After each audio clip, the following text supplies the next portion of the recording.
Jesús, te quiero, te adoro, te doy gracias por haberme creado, por haberte hecho hombre, por haber muerto y resucitado por mí, por la Eucaristía y la confesión, por la Iglesia, la Virgen y los santos, por las cosas que tengo, porque puedo ayudar a los demás, por el afecto que recibo. Te pido perdón, te pido gracias, para uno mismo, para los demás, para la sociedad. Me ofrezco a ti.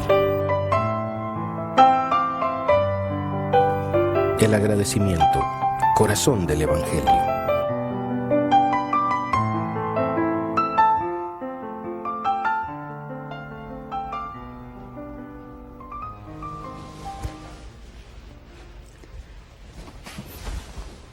Queridos amigos, ya estamos aquí otra vez para un nuevo capítulo de esta serie que estamos dedicando a hablar de la relación que tiene que tener el hombre con Dios y de cómo esa relación tiene que estar basada en el agradecimiento y que ese agradecimiento tiene que ser la fuente de toda motivación de nuestro comportamiento. En los capítulos anteriores les he hablado de ustedes de que es fundamental, es importantísimo colocar ese agradecimiento debido a Dios, colocarlo sobre algo que no tiemble, sobre algo que las circunstancias de la vida, siempre cambiantes, no hagan peligrar. Tenemos que construir en nuestra casa, la casa de nuestra relación con Dios, sobre una roca firme que no se desmorone cuando vienen las tempestades de la vida. Les hablaba a ustedes en el capítulo anterior, la semana pasada, de que la primera de las características del amor de Dios no es ni la salud, ni el dinero, ni el trabajo. La primera de esas características es el propio Dios. El propio Dios con su naturaleza amorosa. Dios es amor y ese es el motivo más grande de agradecimiento que debemos a Dios. Y que una de las características por las cuales podemos afirmar que Dios es amor es precisamente la creación. El Dios amor es el Dios creador. El Dios amor, porque es amor, crea, y porque es amor, mantiene la creación. Mantiene la creación en su existencia. La creación, y no solamente la creación entendida como los árboles, como los mares, como las galaxias, sino también entendida como el hombre. El Dios que ha creado todo lo que existe, incluido el ser humano, y que lo ha hecho todo bueno. Esta fe en que Dios es amor y que nos manifiesta este amor precisamente a través de todo lo creado, nos lleva a darle gracias, pero también nos tiene que llevar a decirle al Señor que puede contar con nosotros para colaborar con Él en la defensa de la creación. Y nos lleva también a decirle a este Dios al cual veneramos como amor, al cual consideramos como amor, nos lleva a decirle que si bien es un misterio en muchos momentos de la vida, las cosas que no entendemos y que están relacionados de alguna manera con desastres de la creación, incluida la enfermedad, que sin embargo nos damos cuenta de que hay más cosas positivas que negativas y que hay muchas más cosas que van bien, incluido en nuestro organismo o en el organismo de nuestros seres queridos, que cosas que van mal. Por eso, la semana pasada, el capítulo anterior, les hablaba a ustedes de la necesidad de convertirnos en misioneros del agradecimiento y empezar por poner como centro de ese agradecimiento la creación de Dios, el amor de Dios manifestado en la creación. En esta ocasión, en el capítulo que hoy quiero afrontar, me gustaría tratar un tema difícil, no el más difícil de los que voy a tratar, pero sin duda un tema difícil. Quiero hablarles a ustedes de Dios amor manifestado como Señor, el señorío de Dios como una prueba del amor de Dios. Y esto realmente es mucho más difícil de entender, pero es fundamental entenderlo. Dios es amor, y no solo es amor porque crea, sino que es amor porque es Señor y porque es el que establece, ligado a ese señorío, el concepto de bien y el concepto de mal.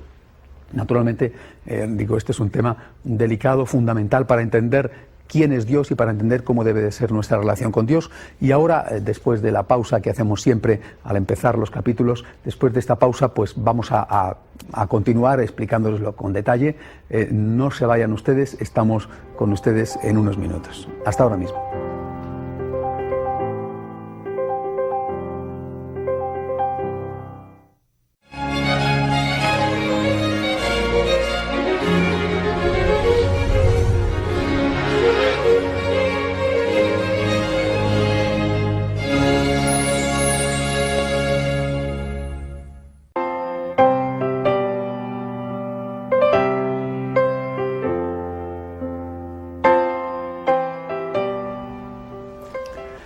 Ya estamos aquí de vuelta, queridos amigos, después del descanso.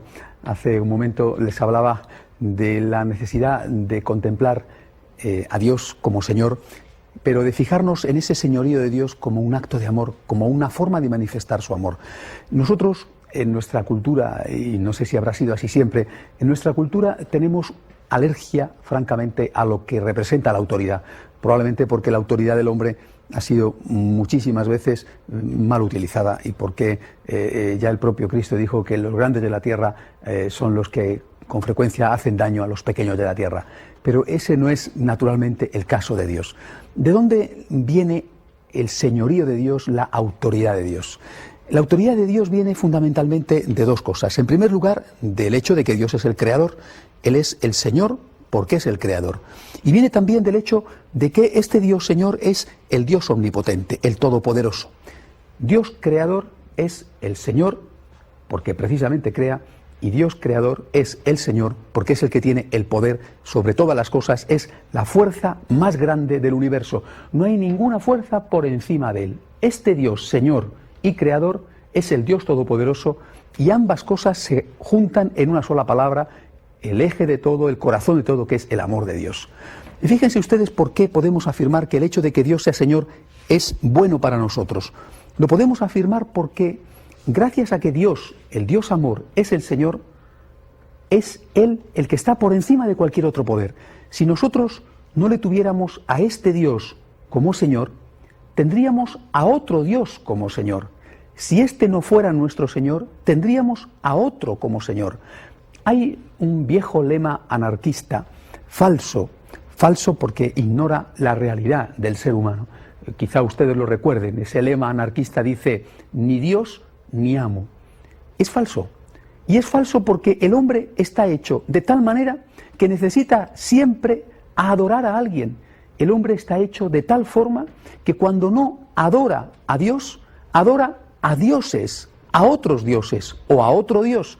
Si nosotros no adoramos al Dios de Jesucristo, al Dios verdadero, al Dios revelado, si nosotros no adoramos al Dios amor, al Dios creador, nos guste o no, en la realidad, aunque nos proclamemos ateos, en la realidad estamos adorando a otros dioses. ¿A qué otros dioses? Naturalmente, un ateo, por ejemplo, no va a un templo.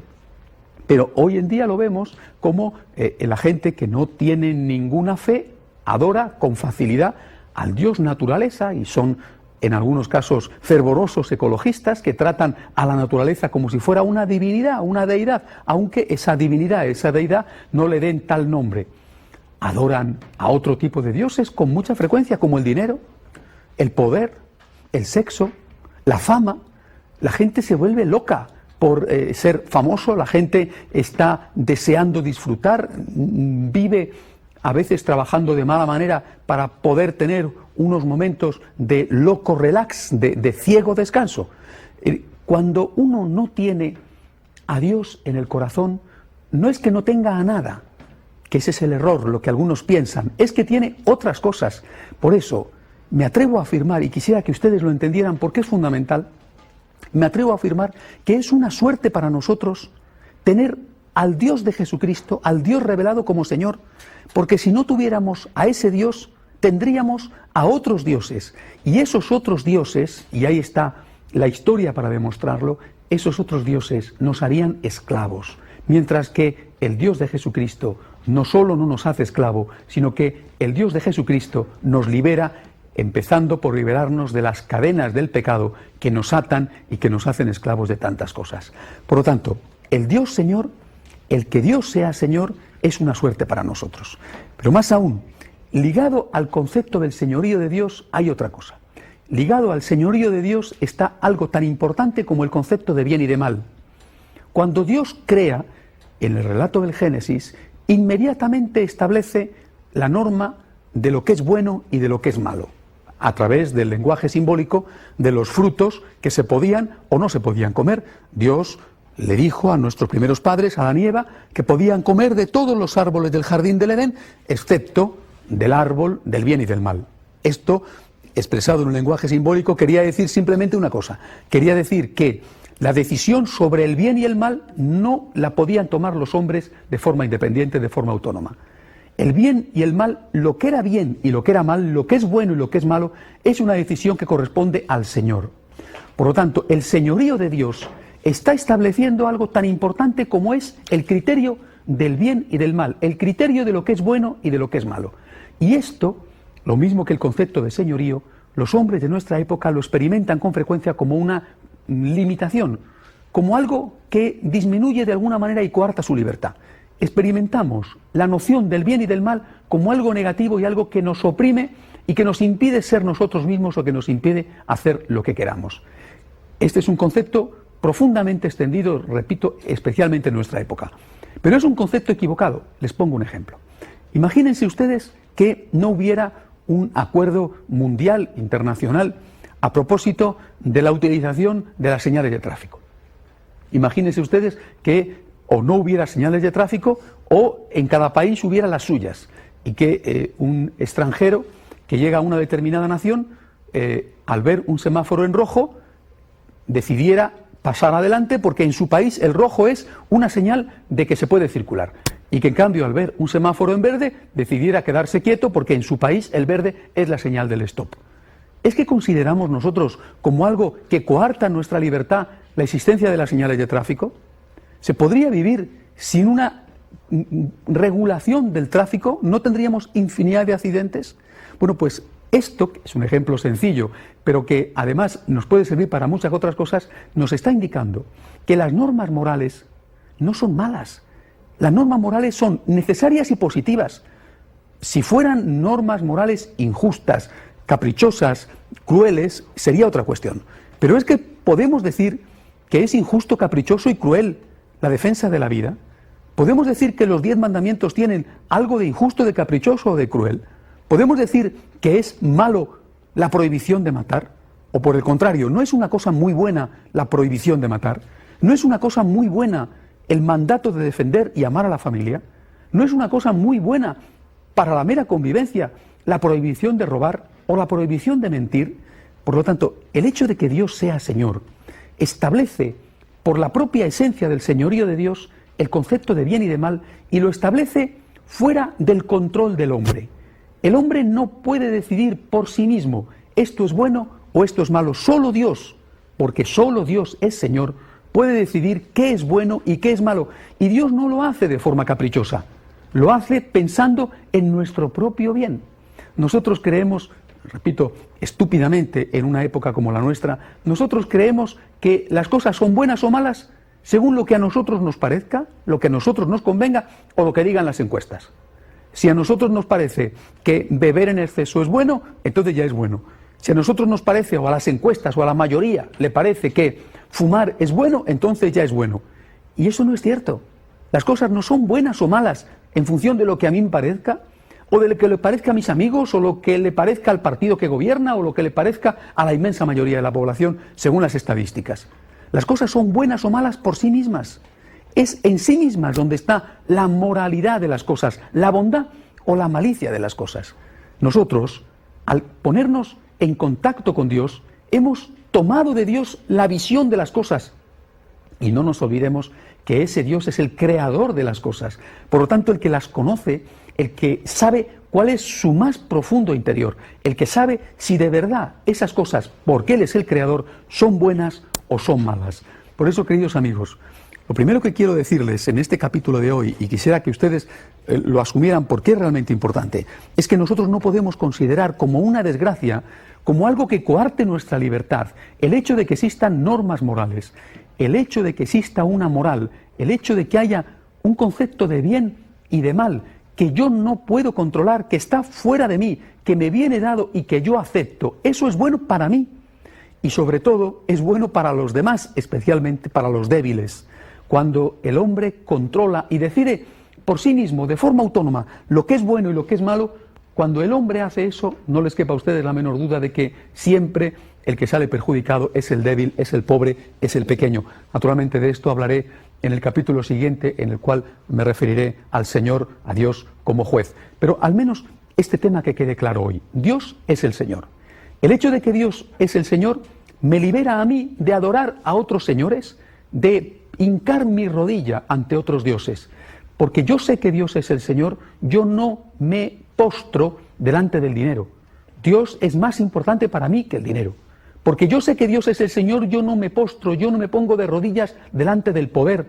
Yo no me voy a convertir en una persona sin conciencia que está dispuesto a venderse al que manda para conseguir un cargo, para conseguir fama, para conseguir poder o para conseguir dinero. Dios es el Señor de mi vida. Dios es lo más importante de mi vida. Solo ante Dios hinco mi rodilla. Y este Dios no es un Dios ni caprichoso ni cruel. Es el Dios que me ama. Y es el Dios que si me dice, mira, esto está bien y esto está mal, no me lo dice ni porque sí, ni porque se le haya ocurrido, ni mucho menos para fastidiarme. Me lo dice porque eso es lo mejor para mí. Yo experimento en mi vida el señorío de Dios como un don, lo experimento como una suerte y experimento la existencia de las normas de bien y de mal como algo que me ayuda a no equivocarme y a no hacerme daño. Si Dios me dice fumar es malo, es que fumar es malo. Y es que aunque yo dijera que fumar es bueno, fumar sigue siendo malo. Y si yo creo que beber en exceso es bueno, mi hígado se encargará de decirme, te has equivocado, beber en exceso es malo. La realidad se impone por sí misma y Dios, como creador, es el Señor de la realidad. Por lo tanto, termino con esta parte resumiéndolo en una idea. Aprecien ustedes la conciencia. Cuando son personas de conciencia, cuando tienen conciencia, cuando algo en su interior les dice esto no lo puedes hacer, no piensen ustedes, vaya fastidio, piensen ustedes, qué suerte tengo. Qué suerte tengo que tengo conciencia. Qué suerte tengo que tengo luz. Qué suerte tengo que sé que en un semáforo, en el rojo, me tengo que parar. ¿Por qué? Porque si no lo supiera, inocentemente quizá, lo atravesaría y tendría un accidente que me podría costar a mí la vida o costarle la vida a otra persona. Señor, te doy gracias porque tengo conciencia. Te doy gracias porque tú me has revelado dónde está el bien y dónde está el mal. Porque teniendo conciencia, sabiendo dónde está el bien y dónde está el mal, puedo circular por la vida sin hacerme daño y sin hacer daño a los otros. Y si no fuera por este concepto de bien y de mal que tú me has dado, Señor, mi vida sería muchísimo peor, sufriría infinitamente más y desde luego haría sufrir también muchísimo a los demás. Por eso, ¿qué consecuencia quisiera que sacaran ustedes de este tema? Y siempre mi objetivo en toda esta serie, en estos capítulos que estamos empezando todavía, van dirigidos a motivarles a ustedes para que tengan una nueva relación con Dios basada en el agradecimiento. Quisiera que ustedes sacaran esa consecuencia. Gracias, Señor. Gracias y gracias de corazón porque eres mi Señor. Porque si no te tuviera a ti por mi Señor, ¿quién sabe a quién tendría como Señor? ¿Quién sabe a quién estaría yo adorando? Hay una anécdota de un sabio griego que ciertamente es muy anterior al cristianismo, Diógenes, que cuentan que estaba allí en su Grecia natal y que estaba pasándolo mal porque no había querido convertirse en un adulador del tirano de turno, y que llegó un amigo suyo y le vio allí de mala manera y llegó a convencerle para que con un poco de adulación pues pudiera acceder a la gracia del monarca y conseguir sus dádivas, y que entonces le dijo, mira, fíjate cómo te ves, este amigo a Diógenes, fíjate cómo te ves, en qué condición te ves por ser tan obcecado. Y que Diógenes le contestó, fíjate en qué condición te ves tú por ser tan adulador.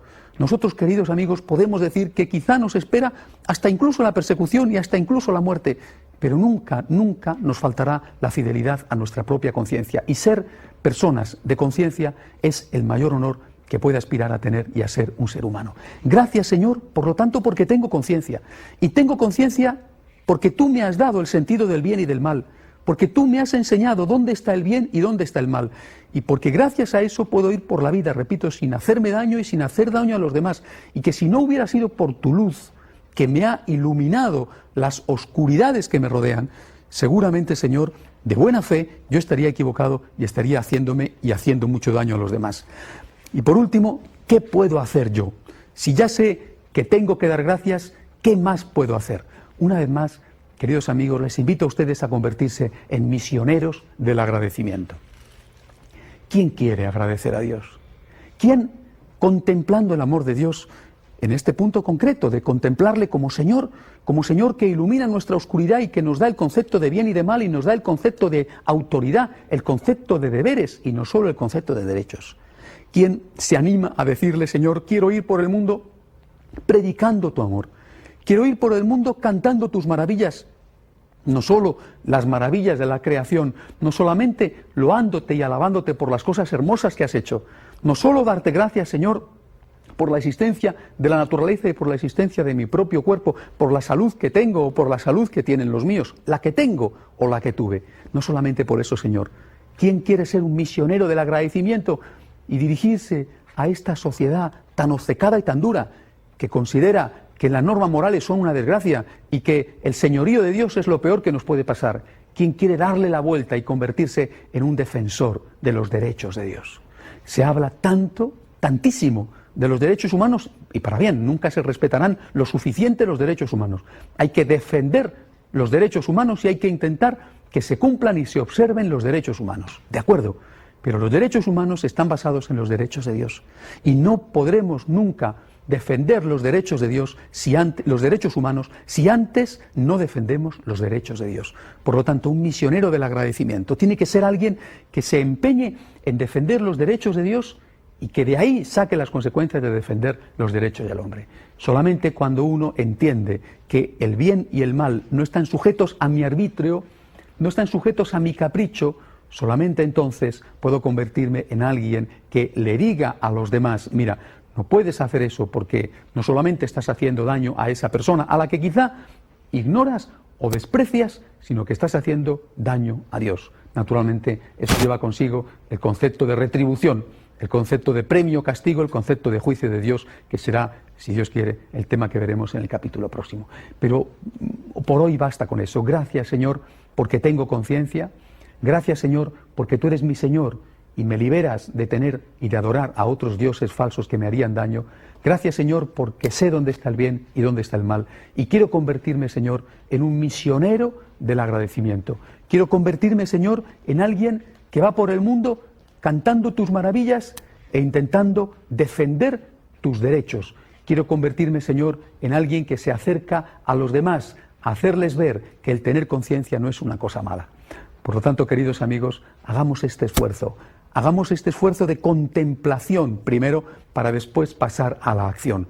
Contemplando al Dios amor que se nos manifiesta como Señor, pasemos más tarde a la acción intentando defender sus derechos e intentando que los demás respeten también esos derechos de Dios. Evangelizar es una gran acción social. Ser catequista es una labor de voluntariado extraordinaria. Convertirse en una persona que enseña a los demás dónde está el bien y dónde está el mal es probablemente lo mejor que se puede hacer por esa persona.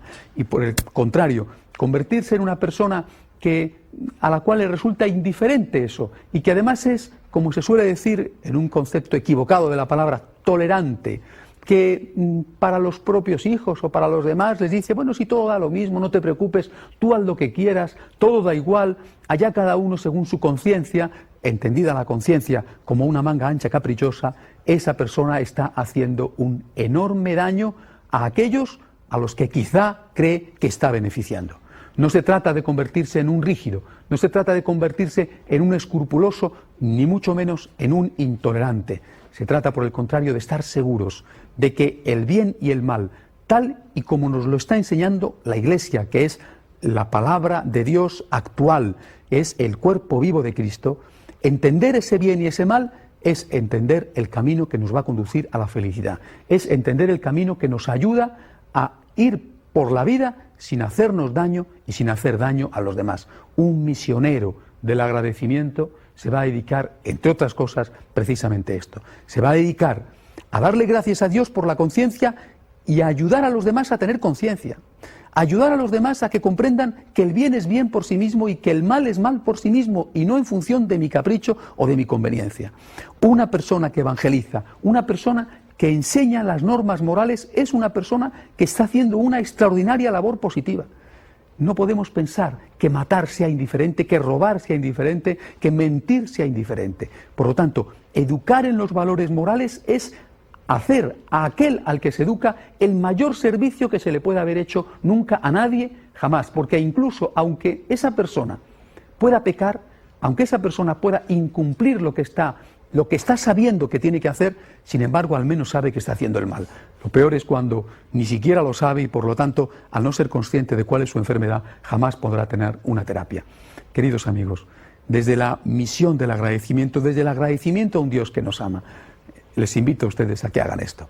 Gracias, Señor, y que después se conviertan ustedes en gente que ayude a los demás a dar gracias, que ayude a los demás a comprender que las normas morales, la existencia de las normas morales son buenas y que si no fuera por la existencia de esas normas morales tendríamos otras cosas que nos harían muchísimo daño y que serían infinitamente peor. Muchas gracias, hasta la semana que viene y que Dios les bendiga. Adiós.